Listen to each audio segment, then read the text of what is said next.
अब्बास पागल हो गया है, कह रहा है कि आसमान में उड़ेगा। भला इंसान भी आसमान में उड़ सकता है क्या? हमने ऐसी कहानियां तो किताबों में पढ़ी थी। अरे कोई इसे रोको, ये मस्जिद कुर्तबा की मीनार पर चढ़ रहा है। बच्चे, तुम अंदर जाओ।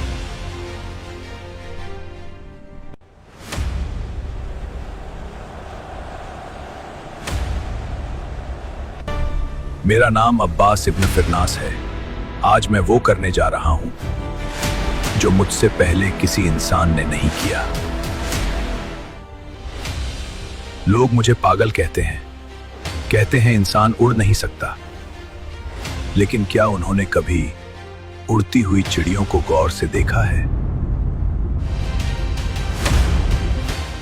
अब्बास इब्न फिरनास, एक नाम जिसने इंसानी उड़ान को पहले पंख दिए, जिसने पहली बार कुछ ऐसा सोचा जिसने पूरी दुनिया का नजरिया बदल दिया।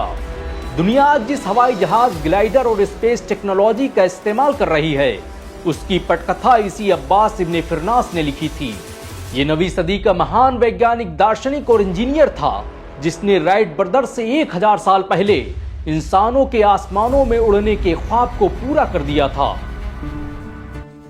अब्बास, क्या बना रहे हो? ये मेरे जहाज का नक्शा है। अरे इसमें तो सब बड़ा बड़ा दिख रहा है। ये लेंस है, इसके जरिए दूर की चीजें पास दिखाई देती हैं। इसे भी मैंने बनाया है। ये ग्लाइडर मैं लकड़ी से बना रहा हूं। देखो अब्दुल्ला, अगर इंसान सोच सकता है तो इंसान उड़ भी सकता है। अब्बास 810 ईस्वी में स्पेन के तारीखी शहर रौंदा में पैदा हुआ। जिस वक्त वो पैदा हुआ, वो स्पेन में मुसलमानों का सुनहरा दौर था। पूरी दुनिया से लोग साइंस और टेक्नोलॉजी का इल्म हासिल करने के लिए स्पेन आया करते थे। अब्बास इसी स्पेन में यूरोप और पश्चिमी देशों से आने वाले ईसाइयों और यहूदियों को विज्ञान सिखाया करते थे। इसी स्पेन में बैठकर उन्होंने कई तरह के शीशे, लेंस और घड़ियां ईजाद की, जो आज भी इस्तेमाल की जाती हैं।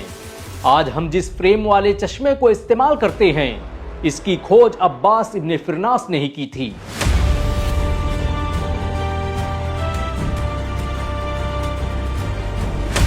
अब्बास इब्न फिरनास की इस हवाई प्रवास के बारे में बड़ा ही दिलचस्प वाकया बयान किया जाता है। कहा जाता है कि उसने अपना ग्लाइडर परिंदों की शक्ल में तरतीब दिया और उसमें परिंदों जैसे ही पर लगाए और उन्हें मजबूती से रेशम से बांध दिया।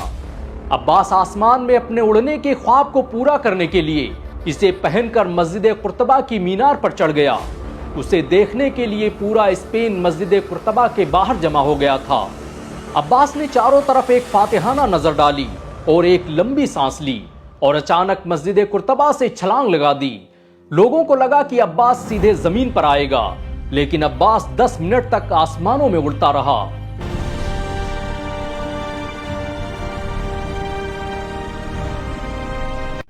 ये तो करिश्मा हो गया। अब्बास के पास जादुई ताकत है, वो जिन्नातों से बातें करता है। ये क्या हुआ? लगता है अब्बास गिरने वाला है।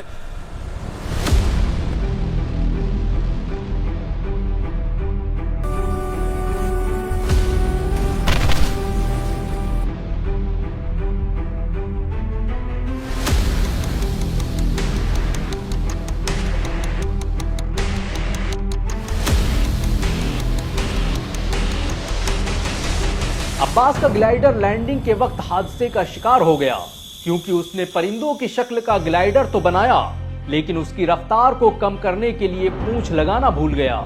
उसे ग्लाइडर बनाते वक्त यह ख्याल ही नहीं रहा कि परिंदे जमीन पर उतरते वक्त अपनी रफ्तार को कम करने के लिए पूंछ का इस्तेमाल करते हैं। लेकिन फिर भी अब्बास को इसका कोई मलाल नहीं था, क्योंकि उसने आसमान में उड़ने वाले पहले इंसान का खिताब अपने नाम कर लिया था।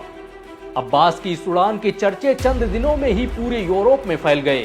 अब्बास के डिजाइन को देखकर ही इटली में पैदा होने वाले लियोनार्डो दा विंची ने बाद में एक नए किस्म का ग्लाइडर बनाया। ये नक्शा स्पेन के अब्बास इब्न फिरनास ने बनाया था। अब्बास ने ही दुनिया को उड़ने का सपना दिखाया। अब्बास ने ही दुनिया में प्लैनेटेरियम का पहला कॉन्सेप्ट पेश किया। अगर वो ना होता तो हम सब अंधकार में होते। अब्बास इब्न फिरनास के साइंस में दिए गए योगदान को देखते हुए उन्हें बाद में कई अवार्ड से सम्मानित किया गया। आज पूरी दुनिया में अब्बास के नाम पर कई हवाई अड्डे और साइंटिफिक लेबोरेटरी मौजूद हैं। उनकी कुर्बानियों को याद करते हुए चांद के एक गड्ढे का नाम अब्बास इब्न फिरनास के नाम पर रखा गया है। दुनिया को पता होना चाहिए कि वो आज चश्मा लगाकर जिन हवाई जहाजों पर सफर करती है, जिन घड़ियों में अपना समय देखती है, वो चश्मे, वो हवाई जहाज और उन घड़ियों के पीछे मुस्लिम वैज्ञानिकों का ही दिमाग मौजूद है। जब तक आसमानों में इंसानियत उड़ान भरती रहेगी, तब तक अब्बास इब्न फिरनास का नाम लिया जाता रहेगा। ये वीडियो उन लोगों के मुंह पर तमाचा है जो कहते हैं कि मुसलमानों ने विज्ञान के क्षेत्र में किया ही क्या है। अगर एक मुसलमान होने के नाते आपको गर्व महसूस हुआ हो तो इस वीडियो को लाइक और शेयर जरूर करें। ऐसी और वीडियो को देखने के लिए हमारे चैनल को सब्सक्राइब करें। मुस्लिम मुद्दों से जुड़ी जानकारी के लिए हमारे ऐप इंडियन मुस्लिम्स को डाउनलोड करना ना भूलें।